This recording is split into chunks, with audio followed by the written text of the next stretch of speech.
시편 1편 1절에서 6절 말씀인데, 우리 이 말씀은 우리가 오늘 함께 그대로 읽겠습니다. 가능하면 여러분들 이번 한 주간 동안 시편 1편 1절에서 6절을 좀 암송하길 바랍니다. 우리가 살면서 꼭 암송해야 될 성경이 몇 군데가 있어요. 그 중에 하나가 시편 1편이고 또 시편 23편입니다. 이 두 곳은 꼭 무슨 일이 있어도 암송해야 돼요. 다음 주에 한번 여러분들이 암송했나 제가 시험도 한번 볼 겁니다. 저는 이제 옛날 개혁 성경으로 암송했는데, 이게 또 이제 단어들이 좀 많이 좀 바뀌었어요. 조사나 이런 것들이 바뀌어가지고 조금 복잡합니다. 근데 뭐 옛날에 암송하셨던 분들은 옛날 암송하신 그대로, 또 새롭게 암송하실 분들은 이 본문의 말씀 가지고 그렇게 이제 암송하길 바랍니다. 자, 우리 한번 같이 읽겠습니다. 복 있는 사람은 악인들의 꾀를 따르지 아니하며 죄인들의 길에 서지 아니하며 오만한 자들의 자리에 앉지 아니하고 오직 여호와의 율법을 즐거워하여 그 율법을 주야로 묵상하는도다. 그는 시냇가에 심은 나무가 철을 따라 열매를 맺으며 그 잎사귀가 마르지 아니함 같으니 그가 하는 모든 일이 다 형통하리로다. 악인은 그렇지 아니하며 오직 바람에 나는 겨와 같도다. 그러므로 악인들은 심판을 견디지 못하며 죄인들은 의인의 모임에 들지 못하리로다. 무릇 의인들의 길은 여호와께서 인정하시나 악인들의 길은 망하리로다. 아멘. 기도하겠습니다. 하나님 감사합니다. 오늘 이처럼 우리가 하나님 앞에 정말 아름답게 찬양하게 하시고 또 이제 말씀 앞에 우리가 마음을 모도록 인도하셨음을 감사합니다. 하나님의 말씀이 오늘 놀라웠기에 우리 가슴에 들려지게 하시고 그 말씀을 가지고 우리가 또 한 주간 살아갈 수 있는 힘 있는 말씀 되게 해 주시옵소서. 말씀의 능력이 우리를 새롭게 하기를 원합니다. 우리가 정말 아버지 하나님 주시는 말씀 속에서 이기고 승리하고 치유받는 저희들 모두가 되게 해 주시옵소서. 성령의 역사가 우리 안에 함께 하기를 소망하며 예수님의 이름으로 기도드립니다. 아멘. 좋은 날입니다. 우리가 한 주간 동안 비가 꾸물꾸물 내리고 그랬는데 이제 이렇게 하나님께서 우리에게 좋은 날씨 주셨습니다. 자, 우리 옆분들과 함께 인사합시다. 우리 좋은 날 좋은 자리에서 만나서 감사합니다. 시작. 축복합니다. 또 사랑합니다. 여러분, 주의 전에 오신 여러분들을 축복하고 사랑합니다. 요즘 여러분들 고민 있죠? 무슨 고민이냐면 예방주사를 맞아야 되나 말아야 되나. 맞으세요? 여러분, 죽고 사는 문제는 하나님의 손 안에 있어요. 우리가 죽을 거면 여러분 이 물마시가 죽을 수 있고요. 여러분, 그래요. 하나님이 살려주실 것 같으면 여러분 저기 용광로에 빠져도 삽니다. 그러니까 여러분들 그런 거 두려워하지 마시고 다 맞으셔서 한 2달, 3달 있다가 우리 마스크 다 벗고 찬양대 딱 쓰고 온 성도들, 겁나서 못 나오는 성도들 다 나와서 예배할 수 있도록 여러분들 다 맞기를 축복합니다. 여러분 겁내지 마시고 뭐 부작용이 있다. 그 부작용은 모든 데 다 있는 거예요. 여러분 이 것만 있는 게 아니죠. 그러니까 여러분들이 그런 거 걱정하시. 하나님께서는요 합력해서 선을 이루시는 분이에요. 항상 기억하세요. 저는 우리가 살다 보면 힘든 일이 있어요. 어려운 일이 있어요. 나는 힘들다 어렵다고 생각 안 해요. 그걸 통해서 하나님께서 우리에게 더 좋은 걸 주십니다. 아멘 하십니까? 언제나 하나님은 그러셨어요. 더 좋은 걸 주시는 분이에요. 그래서 여러분들이 그걸 기대하고 그걸 바라보면서 여러분 이제 오늘 예배 드리기를 바랍니다. 자, 제가 신방할 때마다 참 기쁠 때가 있어요. 목회할 때 이제 이렇게 설교도 하지만 신방도 많이 하잖아요. 근데 어떤 신방이 기쁘냐면 우선 개업 신방이 참 기쁩니다. 성도가 뭔가 새로운 사업을 시작했을 때 여러분 신방할 때 참 기쁘죠. 또 하나 기쁜 것은 여러분들 이제 이렇게 새 가족들 새로운 성도가 이제 이렇게 우리 교회 이렇게 왔을 때 신방하면 또 이제 기쁩니다. 근데 제일 기쁠 때는 언제냐면요, 이사 신방할 때가 제일 기뻐요. 성도들이 새 집을 사가지고 전세 살고 사골세 살던 분이 내 집을 산다든지 작은 집을 이렇게 구해 살다가 좀 더 넓은 집으로 이사한다든지 그런 집에 가면, 그런 집을 신방하면 참 기쁩니다. 성도들의 삶이 그만큼 이렇게 좋아지니까 얼마나 좋아요. 사실 이번 주간에 2 가정을 제가 이제 이사 신방을 했어요. 근데 제가 참 가서 놀란 것 중에 하나가 제가 참 은혜를 많이 받았어요. 왜 은혜를 받았냐면 이 두 가정은 정말 열심히 사는 사람들이에요. 뭐 이렇게 좋은 직장도 아니고 뭐 대단한 직업을 가지고 있는 것도 아니고 수입이 펑펑 많은 사람도 아니에요. 그래도 어쨌든 간에 그런 분인데 집을 샀는데 집이 50평이 넘어요. 깜짝 놀랐어요. 세상에 이렇게 넓은 집이 일산에 있었네. 그래서 제가 가서 얼마나 은혜를 받았는지, 제가 무슨 생각을 했냐면, 무슨 은혜를 받았냐면, 성실함이 최고의 복이구나, 제가 그걸 깨달았어요. 복은 하늘에서 내리는 것도 아니고 주변에서 주는 것도 아니에요. 복은 성실히 사는 게 그게 큰 복이에요. 그게 복이지. 그래서 제가 참 이렇게 예배를 드리면서, 그리고 또 이제 이렇게 기도하면서 정말 하나님께서 성실하게 사니까 이런 집들도 주시는구나. 본인도 고백하더라고요. 목사님, 내가 이런 집 가지리라고는 꿈에도 생각 못했습니다. 그래서 어떻게 일을 저질렀는데 저지르고 보니까 하나님께서 이렇게 저렇게 막아주시더니 이제 이렇게 입주하게 됐습니다, 그러시더라고요. 그래서 여러분, 복은 내가 가진 거예요. 그러니까 복은 내가 가지고 있는 것이지 절대 뭐 외부에서 오는 게 아니에요. 옛말에도 있잖아요. 내가 복을 가지고 있는 것이지. 종종 우리는 복이 외부에서 온다고 생각해요. 그래서 중국 사람들은 새해가 되어지면 복자를 거꾸로 붙여놔 복이 하늘에서 떨어진다고. 물론 하나님이 주시기도 하죠. 그러나 여러분, 복은 내가 가지고 있는 거예요. 내가 성실함과 정직함과 진실함을 가지고 있으면 그것이 내게 있어서 최고의 복이 되고요, 그 복에 하늘에서 내려오는 하나님의 복이 그 안에 채워지는 거예요. 그래서 여러분들, 복은 내 내면 속에 복의 그릇이 있다고 하는 거 여러분 기억하세요. 오늘 우리에게 말씀하고 있는 본문이, 우리가 읽은 본문이 바로 그 내용입니다.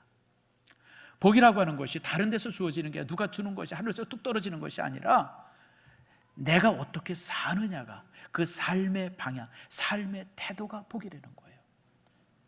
아무리 많은 것을 지니고 아무리 많은 것을 가지고 아무리 높이 올라와 있어도 삶의 방향이 분명하지 않으면, 옳지 않으면 바람에 나는 겨우 하루아침에 무너져 버려요.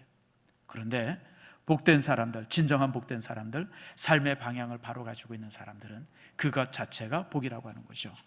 오늘 우리가 시편 읽었는데 1절에 히브리어로 1절을 어떻게 시작하냐면 아슈레라고 하는 단어로 시작합니다. 아슈레. 이 아슈레라고 하는 단어가 뭐냐면, 이런 사람이 얼마나 복된 사람인가, 이런 뜻이에요. 그러니까 우리가 시편 1편에 보면 이게 악인의 꾀를 쫓지 않고 죄인의 길에 서지 않고 오만한 자리에 앉지 아니하면 복 받는다가 아니라 그렇게 사는 사람 자체가 이미 복이라는 거예요. 우리가 비록 물질은 많지 않고 우리가 남처럼 출세하지 못했을지라도, 그러나 우리가 정직하게 살고 바르게 사는 그 삶 자체가 복이지, 거기서 뭐 이렇게 얻어지는 게 복이 아니라고 하는 거예요.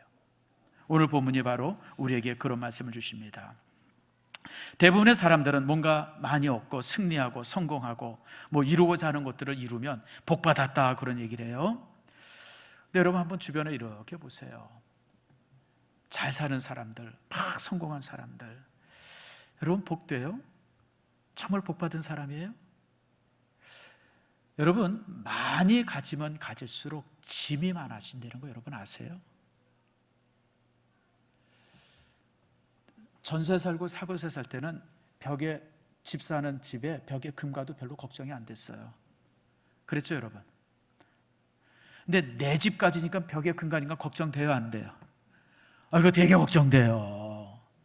이게 인생이 그렇더라고요. 내가 그래서 많이 가지면 가질수록 짐이 많아지는 것이지 결코 그게 행복한, 높이 올라가도 마찬가지, 책임을 많이 져도 마찬가지예요. 여러분 보세요. 저기 우리나라 최고의 재벌 중에 한 사람이 지금 감옥에 가 있잖아요. 아니 여러분, 대통령이 달려는데 그거 안 줄 수 있는 사람이 어디 있어요? 그거 줬더니 정권 바뀌니까 그것 때문에 이제 감옥에 가 있어요. 여러분들 얼마 살지 뭐 아무도 몰라요, 여러분들. 근데 또 그 사람이 가지고 있는 책임이 얼마나 많아요, 여러분들. 그 사람의 사인 한번 잘못하면 그냥 대한민국이 막 흔들거리잖아요, 여러분들. 나는 그래서 죽어도 그런 그룹의 회장하고 싶은 생각이 요만큼도 없어요.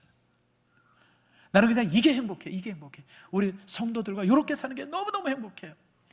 가끔가다 예전에 그런 생각, 왜 하나님께서는 우리 교회를 뭐 10,000명, 20,000명 되는 큰 교회를 허락하지 않았나. 제가 이제 여러분 오정현 목사 친구 아닙니까? 한 번 만났더니 그런 얘기를 하더라고요. 정 목사, 네가 얼마나 행복한지 알아? 그래. 그래서 야, 내가 뭘 행복해? 네가 행복하지. 그랬더니 뭔 소리야?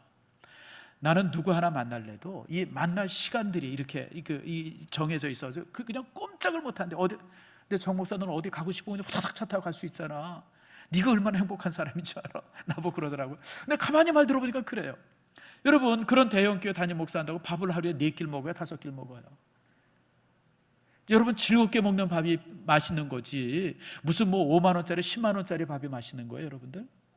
그래서 여러분, 성경은 오늘 우리에게 주시는 말씀이 바로 그거예요. 소유가 결코 행복이 되지 못한다고 하는 거예요. 요즘에 이제 빌 게이츠 얘기가 이렇게 TV나 신문에 종종 실리죠. 내가 계산해 봤더니 그 사람의 재산이 150조예요. 150조가 얼마인지 여러분 아세요? 우린 100만 원 넘어가면 별로 감각이 없어요. 그 얼마 정도 되는지. 혹시 1000만 원 정도 되면 감각 있는 분이 있는지 모르겠어요. 근데 제가 계산을 해봤더니 150조면요, 하루에 1억씩 쓰면 얼마 쓰냐면 4,000년을 쓸 수 있는 돈이에요. 하루에 1억을 쓰려면 어떻게 해야 되냐면 루이비통 매장에 가서 아도해야 돼요. 저거 다 내 거. 그럼 1억 될까요? 그럼 아니, 더 되겠다. 더 되죠? 여러분, 그렇게 돈을 쓰는데 몇 년을 써야 돼요? 4,000년을 써야 돼요. 4,000년. 여러분, 그런데 요즘에 이제 이혼 문제 때문에 얼마나 심각합니까? 재산을 발로 분단해야 된다는 동, 뭐 이제 자녀들 이렇게 그 이제 그 무슨 뭐 이렇게 페이스북 같은 데 돌아보면 가족 사진에 이제 아버지는 빼 있고 이제 어머니랑 자녀들만 이렇게 서 있고. 여러분, 재산이 150조면 뭐해요? 한번 여러분 물어봅시다. 여기 가족이 있고 여기 150조 있어요. 뭐 선택하겠어요? 이 표정 보니까 150조네. 여러분, 150조가 무슨 의미가 있어요? 여러분, 그런 돈은 아무 의미가 없는 거예요.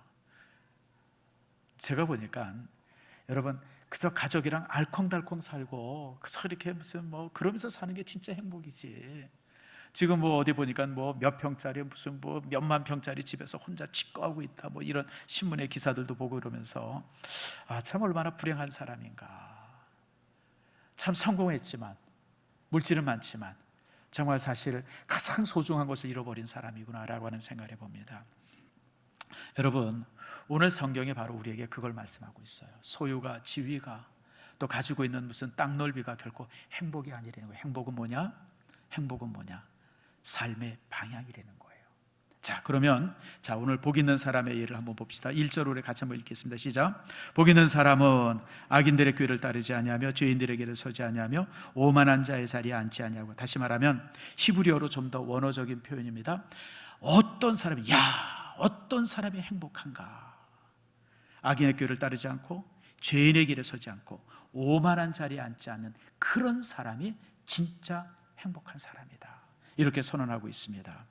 특별히 여러분, 여기 악인의 꾀라고 하는 말이 있어요. 악인의 꾀. 영어 성경에 보면 The advice of the wicked. 다시 말하면 사악한 사람의 어드바이스, 이런 어떤 그 충고나 이런 것을 거절하는 사람이 행복한 사람이라는 거예요. 여러분, 우리가 살다 보면 악한 꾀들이 얼마나 많습니까? 거짓된 꾀들이 많잖아요. 친구들이 와가지고 야, 이거 한번 투자하면 이거 대박 날 수 있어. 근데 내가 보니까 아닌 것 같아. 여러분, 그런 길들을 제시하고 이런 사람이 우리 주변에 많아요. 그런데 그런 사람들의 그런 어떤 것 충고들, 그런 제안들을 거절할 줄 아는 사람은 행복한 사람이라는 거예요. 요즘의 시대가 잘못돼 가지고 무슨 일이 있어도 무슨 짓을 해도 성공만 하면 된다, 이런 게 지금 대세 아닙니까? 여러분, 사실 불행한 거죠. 제가 볼 때 사회 자체가 불행한 거예요. 진짜 행복은요, 진짜 행복은 악한 꾀를 거절할 수 있는 용기예요. 특별히 여러분, 제가 이 말씀을 묵상하면서 느낀 것이, 죄라고 하는 것이 항상 혼자 짓지 않습니다. 죄는 언제나 무리를 져서 짓게 돼 있어요. 선한 일은 혼자 하는데 죄는 언제나 무리를 짓습니다.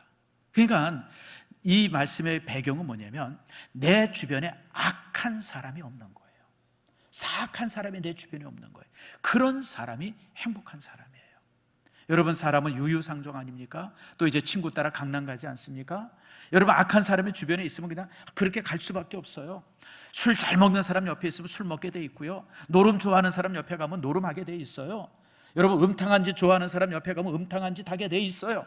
그게 사람이에요. 여러분, 자신을 과신하지 마세요. 저도 그렇고요, 여러분도 그렇고요, 되게 약합니다. 아주 연약해요. 분위기 앞에 쉽게 넘어가요, 여러분. 그래서 여러분, 우리가 참 그런 사람들이 내 주변에 있게 하지 않는 것, 그게 얼마나 큰 복인지 몰라요. 그리고 2절도 동일한, 그 다음에도 동일한 말씀이에요. 여러분, 죄인의 길에 죄인의 길이 있어요. 가지 말아야 될 길들이 있어요. 가지 말아야 될 길 가게 되면 여러분, 어김없이 넘어져요. 여러분들, 어김없이 넘어져요. 아이고, 나는 예수 믿고 나는 장로고 목사인데 내가 그 정도의 어림도 없어요. 여러분들, 사람은 참 연약한 존재입니다. 육신 자체가 연약할 뿐 아니라 감정도 되게 연약해요. 하지 말아야 될 거 뻔히 알면서도 쉽게 넘어가는 게 인간의 감정들이에요. 아차하는 순간에 다 잃어버릴 수가 있어요, 여러분들. 그래서 여러분들, 우리가 이렇게 그 죄인의 길, 그 다음에 악인의 꾀, 우리가 멀리해야 돼요. 특별히 여러분, 이 오만도 마찬가지. 오만한 자의 자리에 앉지 아니한다. 그것도 마찬가지죠. 여러분, 오만이 뭐예요? 자기를 너무 과신하는 거 아니에요? 그게 오만이에요, 여러분들. 참, 요즘에 이제 장관 청문회 하는 걸 이렇게 가끔 뉴스로 보면서 참 오만한 사람이다. 아니, 저런 짓을 하고 무슨 장관이 되겠다고 그러나, 그런 사람들 보잖아요. 여러분, 외국에 이렇게 좀 외교관으로 나갔으면 정말 국가를 위해서 일하다가 와야지. 그냥 아무튼 눈에 보이는 본차이나 다 사가지고 그냥 그 외교관들 오고 가면서 이렇게 행랑을 검사하지 않잖아요. 그거 이용해가지고 그냥 떼고 집에서 쓰던 걸 가져왔대나?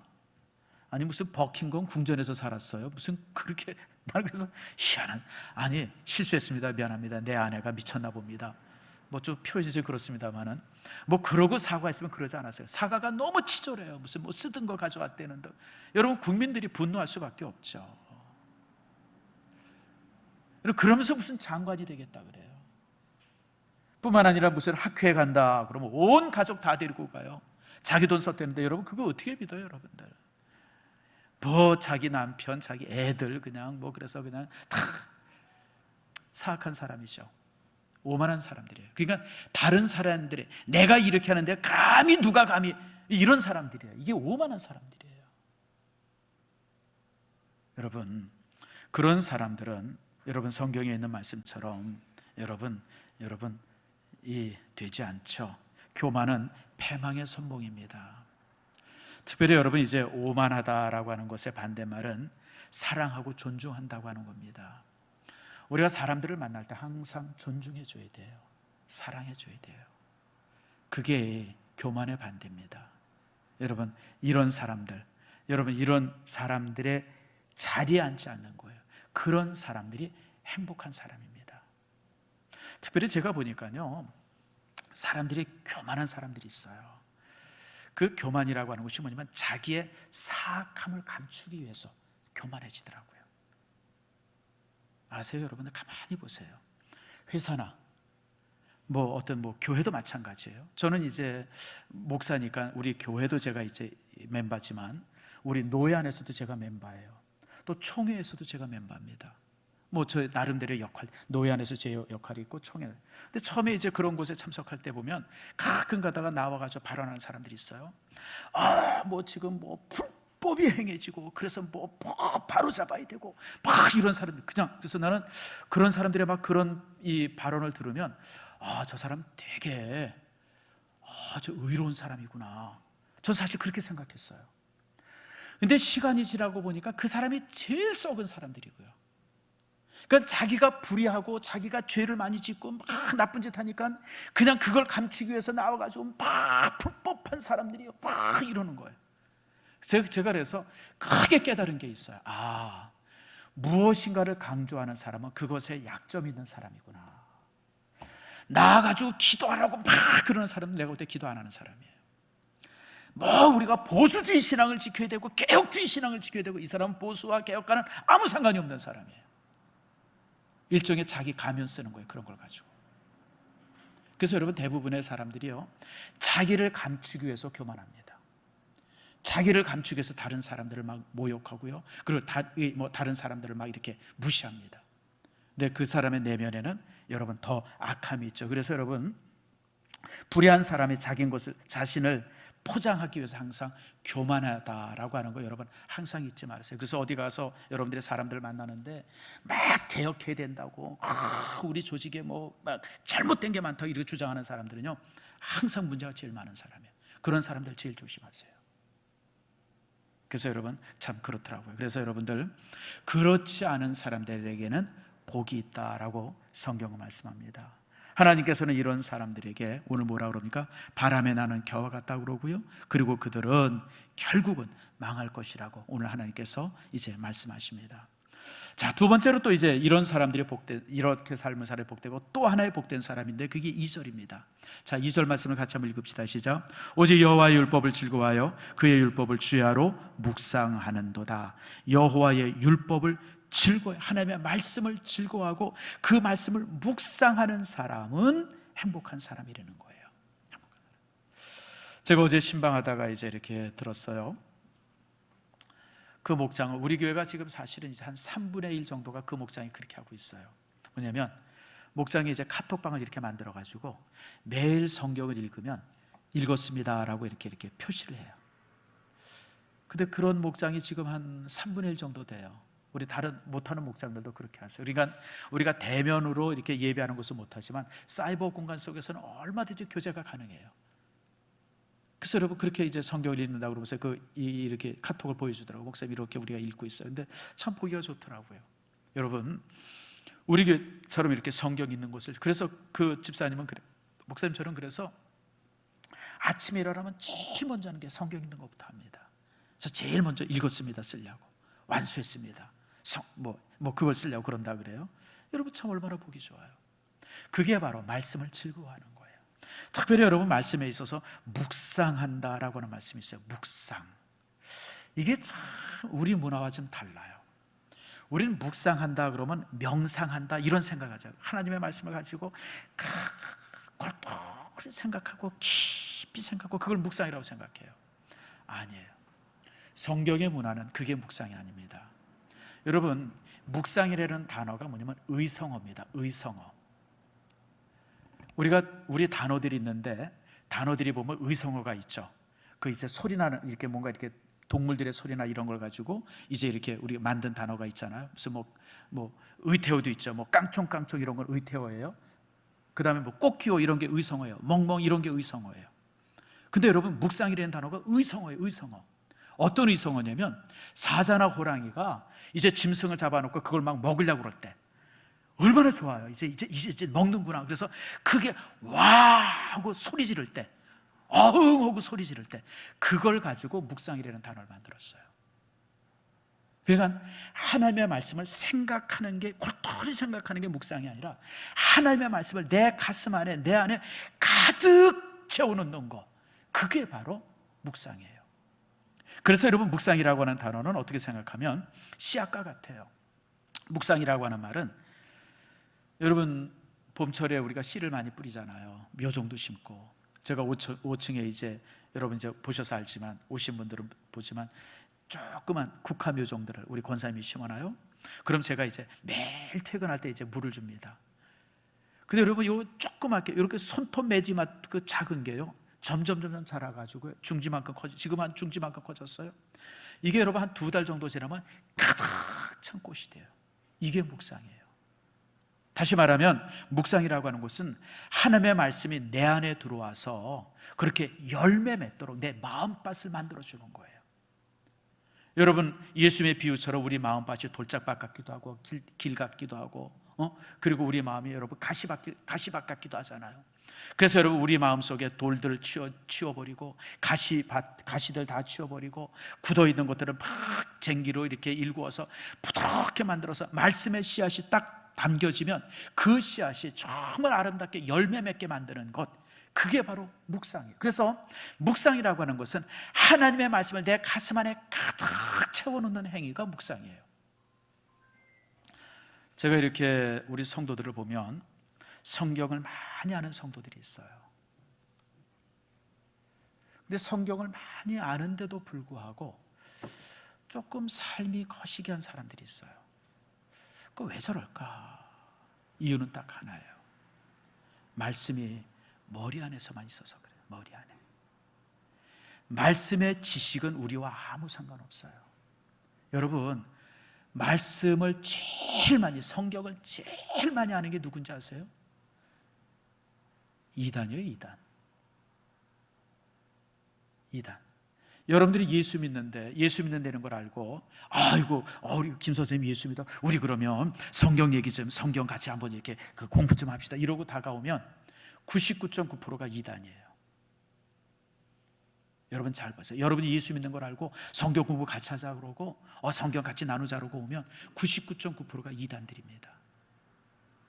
성경의 진리는 너무 단순해요. 여러분들 이제 로마서 10장에 있는 말씀처럼 마음으로 믿어 의에 이르고 입으로 시인해서 구원받는, 그거 외에는 진리가 없어요. 여러분, 나머지는 다 격가지예요. 근데 이단들은 그 격가지를 가지고 무슨 진리인 거예요? 아니에요. 여러분, 예수 그리스도로 구주로 영접하는 그 하나만, 주님의 십자가가 나를 구원했습니다, 그 하나만 믿으면 다 믿는 거예요. 여러분들, 나머지는 다 격가지들, 그 격가지들 가지고 뭐 이러니 저러니 뭐 진리니 아니니 뭐 그런 건 다 이단들이 하는 짓이에요. 여러분 보세요. 예수님을 유혹하는데 전혀 유혹이 안 되니까 사단이 뭘 가져와요? 하나님의 말씀 가져오잖아요. 성경 가져오잖아요. 성경 가지고 다가오는 사람이 제일 무서운 사람이에요. 여러분들 아세요? 성경 가지고 여러분 옆에 다가오는 사람은 제일 무서운 사람입니다. 이단들입니다. 저도 이제 젊었을 때는 호기가 있었잖아요. 그래서 이단들이랑 논쟁을 참 많이 했어요. 여호와 증인, 특별히 그당 제가 젊었을 때는 여호와 증인이, 요즘에 이제 신천지가 대세인데 여러분 70년대 80년대는 여호와 증인이 대세였었어요. 근데 여러분 여호와 증인이랑 막 논쟁하고 그러면 한두 시간 이제 막 논쟁하죠. 그러고 나서 이제 제가 이기죠. 이기면 여호와 증인이 뭐라 그러는지 아세요? 좋습니다 이러고 가는 게 아니라 조금 더 배워서 다시 오겠습니다 그래요. 아마 그 사람이랑 대화하기 시작해서 지금까지도 논쟁할 거예요. 이단은 절대 지지 않아요. 이단은 다시 배워서 오겠다고 그러지, 좀 더 공부해서 오겠다고 그러지 졌습니다 이라는 얘기를 안 합니다. 그래서 제가 이제 다시 당신 안 만나겠습니다. 왜냐하면 만날 필요가 없는 거예요. 뭐로 만나겠어요 여러분들? 이미 사단에게 영이 빼앗긴 사람인데 그런 사람들에게는 1000번 만번 얘기해도 아무 소용이 없어요. 그래서 여러분, 이단이랑은 대화 자체를 안 하는 거예요. 이단을 못 이깁니다. 여러분, 심지어는 이단들은, 그래서 여러분들 묵상이라고 하는 것이 뭐냐면 내 머릿속에 가득한 말씀을 내 가슴 속으로 가져 내려오는 게 묵상이에요. 그래서 그 묵상이 내 마음에 가득 채워져서 그 말씀이 나를 움직이고 나를 변화시키고 나를 인도하는 그런 능력이 되어지게 하는 것, 그게 바로 묵상이에요. 제가 재미난 얘기 하나 해줄게요. 어떤 인디안 추장이 자기 손자에게 그런 얘기를 해줬어요. 야, 우리 마음속에는 2마리의 늑대가 살아. 2마리의 늑대. 근데 이 2마리의 늑대가 서로 으르렁거리고 서로 잡아먹으려고 그냥 막 서로 싸워. 근데 한 마리는 어떤 한 마리냐면, 한 마리의 늑대는 살리려고 하는 늑대야. 사람을 살리고 도와주고 사랑하고 이해해주고 막 그런 늑대가 한 마리가 있고, 반대편에 또 한 늑대는 어떤 늑대냐면 죽이고 막 괴롭히고 막 질투하고 미워하고 시기하고 그런 늑대가 옆에 있어. 이 2마리의 늑대가 내 안에서 막 싸우는 거야. 죽기 살기로 싸워. 그러니까 이제 손자가 그럼 할아버지 어떤 늑대가 이겨요? 그러고 물어봤어요. 그때 할아버지가 뭐라냐면, 어떤 늑대가 이기냐면 네가 먹이 주는 늑대가 이겨. 여러분, 이게 재미난 얘기인데도 이게 단순한 재미있는 얘기가 아니에요. 내가 먹이 주는 늑대가 이기는 거예요. 무슨 얘기냐면 내 안에 성령의 역사하시고 내 안에 악한 영이 역사하는데, 내가 묵상을 통해서, 하나님의 말씀의 묵상을 통해서 성령의 그 먹이를 주면, 성령을 우리가 지지해주고 성령에 순종하면, 여러분, 내 안에 역사하는 악한 영들을 우리는 능히 이길 수 있어요. 근데 많은 사람들이, 대부분의 참 많은 사람들이 그 두 영의 다툼 속에서 항상 그 악한 영의 편을 들어요. 그러니까 삶이 편하게 되어지는 거예요. 예수 믿는 사람들이 아주 이상하게 되어지고, 장관 됐다고 그러고 총리 됐다고 그러면 교회를 향해서 아주 안 좋은 그런 법들 만들어내고, 이게 악한 영의 인도를 받아서 그래요. 사랑하는 성도 여러분, 묵상이란 내 안에 하나님의 영을 채우는 겁니다. 그렇게 채워놓으면 우리는 저절로 순종하게 되어지는 거예요. 보통 불교와 우리 기독교가 너무 다른 것 중에 하나는, 불교는 자기를 비워야 된다고 그래요. 여러분, 사람은 본질적으로 자기를 못 비웁니다. 비울 수가 없는 존재예요. 우리가 지식을 통해서 무엇을 읽고 또 듣고 경험을 통해서 얼마나 많은 것이 내 안에 쌓여집니까? 이걸 무슨 수로 비워요? 비울 수가 없어요.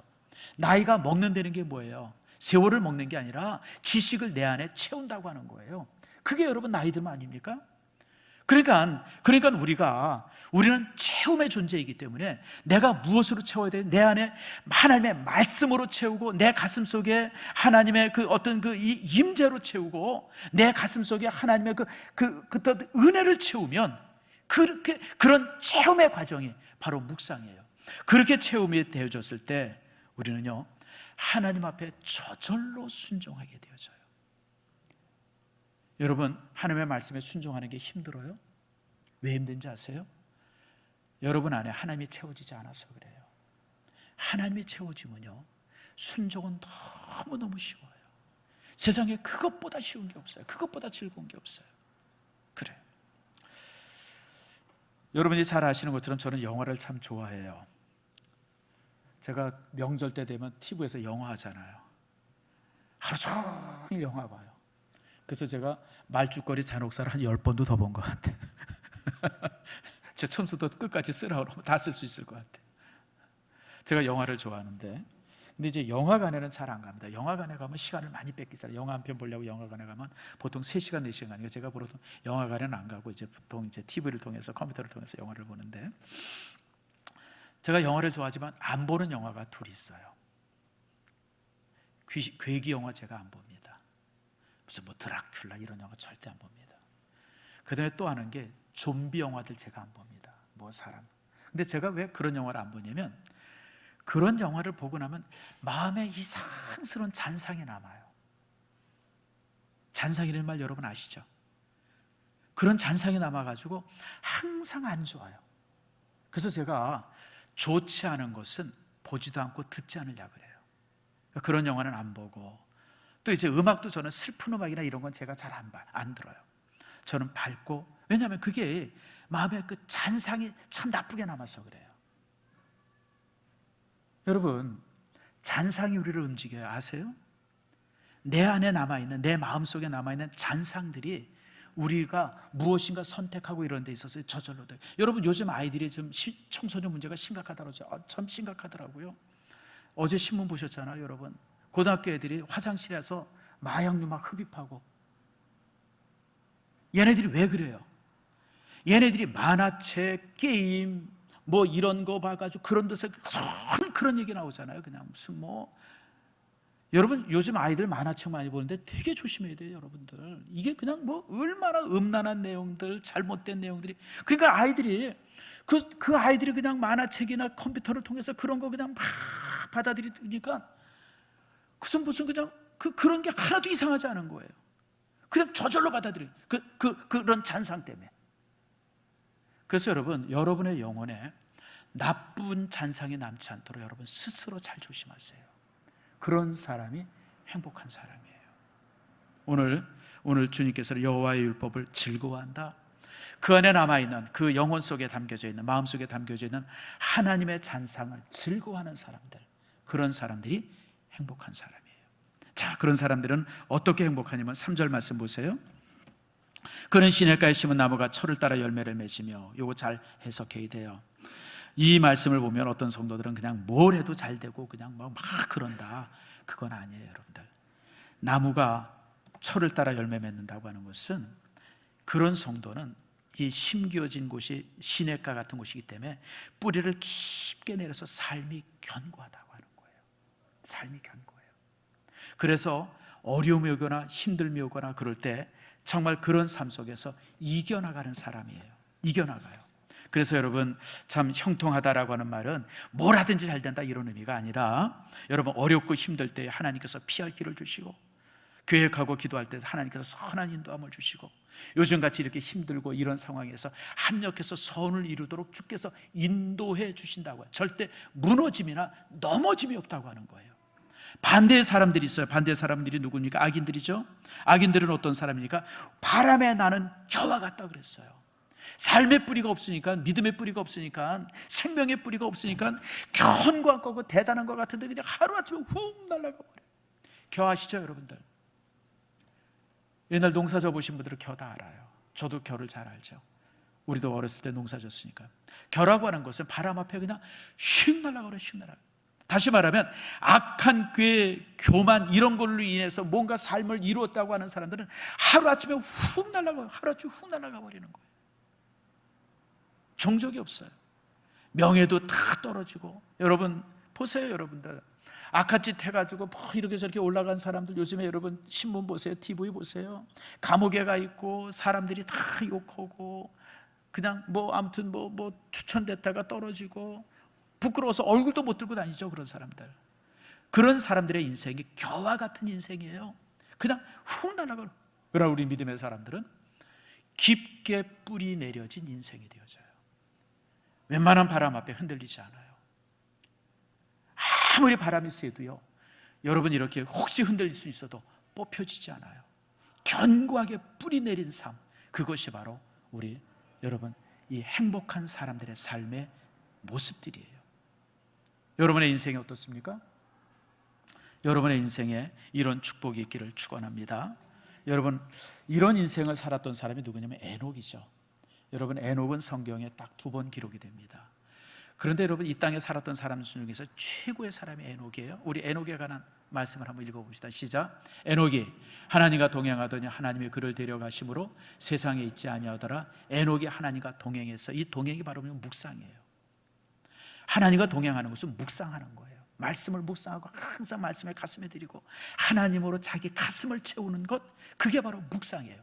이렇게 묵상했더니 히브리서에 뭐라고 말씀합니까? 믿음으로 에녹은, 다 같이 읽읍시다. 시작. 믿음으로 에녹은 죽음을 보지 않고 옮겨졌으니 하나님이 그를 옮기심으로 다시 보이지 아니하는지라. 그는 옮겨지기 전에 하나님을 기쁘시게 하는 자라는 증거를 받았느니라.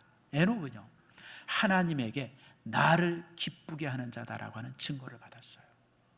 우리가 묵상해서 주와 동행하면 주께서는 우리를 나를 기쁘게 하는 자라고 인정해 주시는 거예요. 말씀을 맺습니다. 삶은 소유가 아니에요. 여러분, 행복한 삶은 가짐이 아니에요. 스피드도 아니고, 여러분 지위도 아니에요. 높낮이도 아니에요. 여러분, 행복한 삶이라고 하는 것은 방향이에요. 방향. 잘 기억하세요. 제가 여러분에게 자주 하는 말씀이에요. 인생은 속도가 아니라 방향이에요. 우리가 바른 방향 속에서 살아가면 비록 많은 건 갖지 못하고 많은 것 이루지 못해도 행복합니다. 그러나 인생을 살면서 방향을 잃어버리면 아무리 많이 가져도, 아무리 높은 곳에 올라도 방향이 잘못되어 있으면 흔들릴 수밖에 없고, 바람에 나는 겨처럼 하루아침 모든 걸, 빌 게이츠처럼 하루아침에 다 잃어버려요. 하루아침에 다 잃어버려요. 명예 다 잃어버리고, 가족 잃어버리고, 재산 잃어버리고, 하루아침에 다 잃어버려요. 바람에 나는 겨와 같아요. 그러나 우리가 바른 방향 속에 있으면 견고하게 뿌리 내려진 삶이 됩니다. 혹시나 이런저런 문제가 있을 수 있어요. 직장에 문제가 있을 수 있고, 사업이 흔들릴 수도 있어요. 여러분 자녀가 혹시 속색일 수도 있어요. 이런저런 문제, 그럴지라도 우리는 흔들리지 않고 견고하게 세워지며 때가 되어지면 또 열매도 맺게 되어집니다. 주께서 인정하는 삶이 되기 때문에 그래요. 여러분들이 이런 삶을 사는 진정한 행복자가 되기를 축복합니다. 여러분, 다시 말씀드립니다. 우리는 행복자입니다. 가진 게 많아서 행복자가 아니라, 높이 올라서 행복자가 아니라, 우리는 바른 방향으로 가기 때문에 행복자입니다.